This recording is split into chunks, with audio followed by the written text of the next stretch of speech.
Cho nên sang cho phong gì cổng san á nếu nó chín chè chơi họ cho nó bây giờ ít bột xanh ơ Rồi chưa? cho anh chơi tàu cha ấp hàng còn chỗ nó chỉ ta nữa cán nước rồi đây tao cứ kia tụi nó giờ chủ đầu tư Mày tôi là tôi chủ đầu tiên mình sẽ cũng nó. Ô ta sẽ đó đầu tư bên rượu nào xưa bên chỗ tao nói bên nào ép lại giờ chút sau có cho nó bên xe sao tao hắn đang cán cái chè phong rồi Giờ tao mà muốn lóc tôi là vậy. Tao mà muốn lóc tôi à? nó nhá rồi tao bảo có phong này hả Cái chỗ này. na sao tao nó còn nọ này hả ngửi mùi Bây giờ thôi tao học từ một chế bên nào. tôi nghe bị chế bộ thôn chế đó Thế tụi này. nó bắt cho nữ chúng ta xe giờ là chơi là chơi sát thải cho tao tạo ra Mình sẽ theo cho nó mà. như thế nào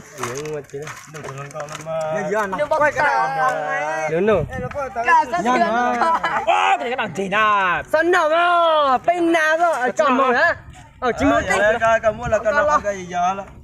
cho nó sấy khó rồi giờ quên nào là chủ rượu chủ rượu Chúng chơi.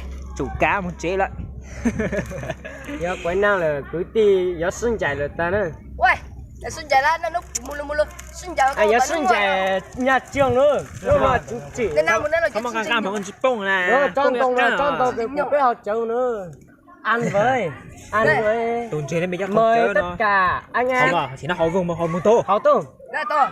Ta kia nó biết nào. Thế là. na rồi bông nó mí sao chứ nọ na sao ai ít nó là nọ là mà trai thứ hai chơi mà lên nó chia Coi tin là hả đó. người thôi Thật sự quá hả thì mình hậu trợ tầng á. rồi lại coi chị Ui. Chúng mình trả tao biết nó cho lên đi. phải cơ nữa mới cho nó ai tàu nó tao rùa ra Em muốn cho tiền tao à? y này trả đây này Cho lên. ít là ít tụt lên Thế là chỉ của hả? Ôi của. cô mong ăn đi Good. rất là tuyệt vời cho coi Dạ. Trai luôn. na cho Sẽ chụp cái tôi tông á. tôi tông mà chỉnh rồi đây Đúng là bọn thằng Cho nó cho cứ. ta cười Thầy nó. chúc vậy đi đâu cho thì mày sẽ không có tình ra không có chậu à cụ chạy nó ôi, cơ nó luôn ăn cho cá lọ. là lục của hả Là luôn nó. tôi tông coi nhà tính chị ai cụ chạy rồi đó nữa mùi thôi nhá không được ăn đâu Không tốt đấy. wow kinh Ê, tôi sẽ cho thằng Na nè. Có thằng Na ấy à, thằng Na lấy à? chỉ quay là phải chắc Mấy xe của thằng giàu á, của đưa lục tăng của nó nữa. quay có video ôi tao phải chỉ tiếp bộ mình thế nè hơn giờ ăn với Ôi cú thông.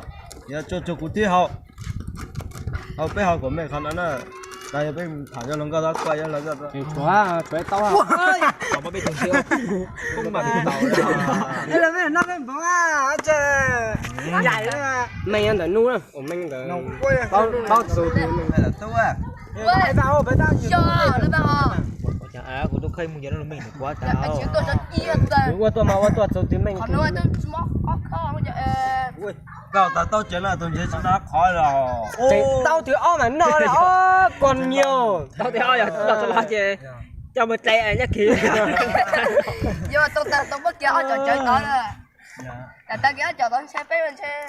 Để cứ cho nó từ. ít tuổi tao quay tương tế cho nào Quả bên chuột chua mà giới thiệu cho.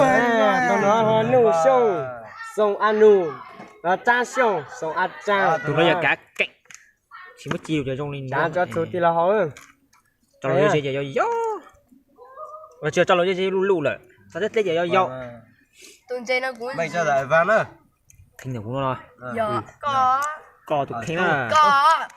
Chơi hắn nó mấy khó. Cho nên Chia đôi à. phải mình. Giờ hắn nó mấy khó là không mình xóa. wow này còn lâu in tí tôi của bóc là chờ mà nụ còn lâu Lâu thì vậy đó.